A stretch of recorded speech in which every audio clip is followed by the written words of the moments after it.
Chapter 14. The universe knows. The universe knows what? What does the universe know? Hi, Daisy. And notice the picture that's on the chapter. It looks like a zodiac board that has all the different signs of the zodiac.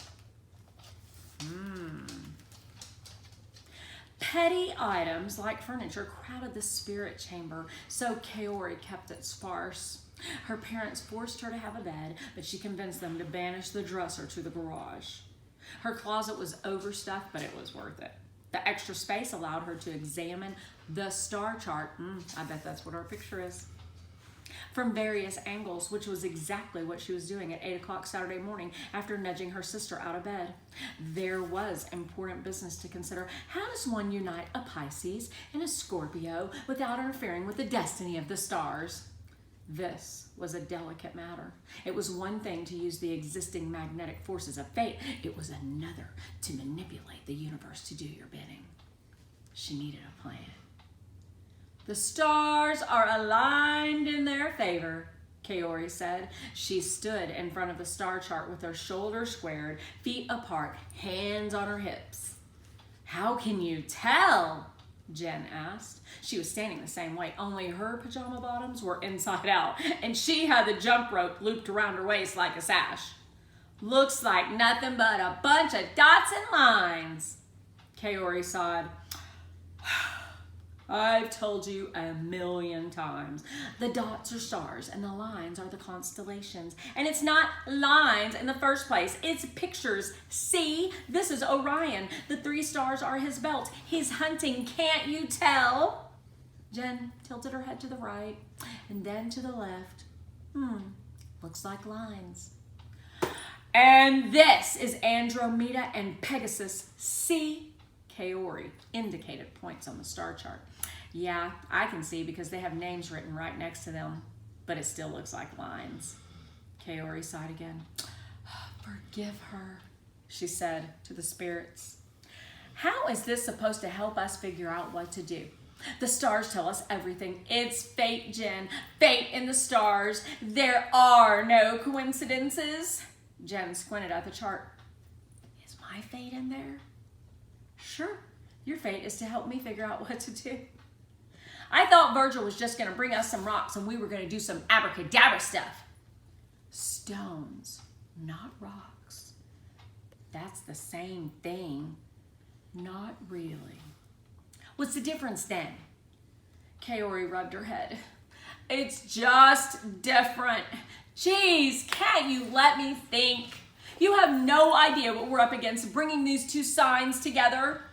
Maybe they weren't meant to be friends. Just because they have the same initials doesn't mean anything. I have the same initials as Gertrude Tomlinson, and I don't like her at all. She broke 3 of my pink glitter pencils and didn't even apologize, and she chewed off the erasers, which is totally gross.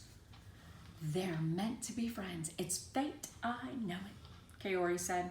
Somehow, the universe figures these things out. How? Like putting them in the same place at the same time, or using a special force like me to help them find their way. They were in the same place at the same time for a whole year at school, and they didn't even speak. That was Virgil, not the universe. You can see how shy he is. He carries a rodent in his backpack, Jen. A rodent. It's not a rodent, it's a guinea pig. That's what guinea pigs are. They're rodents, just like squirrels or rats or mice. I think Gulliver's cute. I'm just saying, it can't be easy for Virgil. First off, he's a Pisces. Kaori turned away from the star chart and walked to the edge of her circle rug. Jen followed at her heels. Look at the sign for Pisces. It's 2 fish swimming in opposite directions. Do you know why? Jen shook her head. Because Pisces are always at odds with themselves. They're never quite sure what to do. No self-confidence, overly sensitive. Jen squatted down to get a good look at the fish. Now, look at Scorpio, Kaori said. Jen's dark eyes shifted to the neighboring sign on the rug. Ew, it's a bug. No, Kaori snapped, as if Jen had just cursed both their parents. Well, yes, it's a bug, but not just any bug. It's a scorpion, Jen. A scorpion.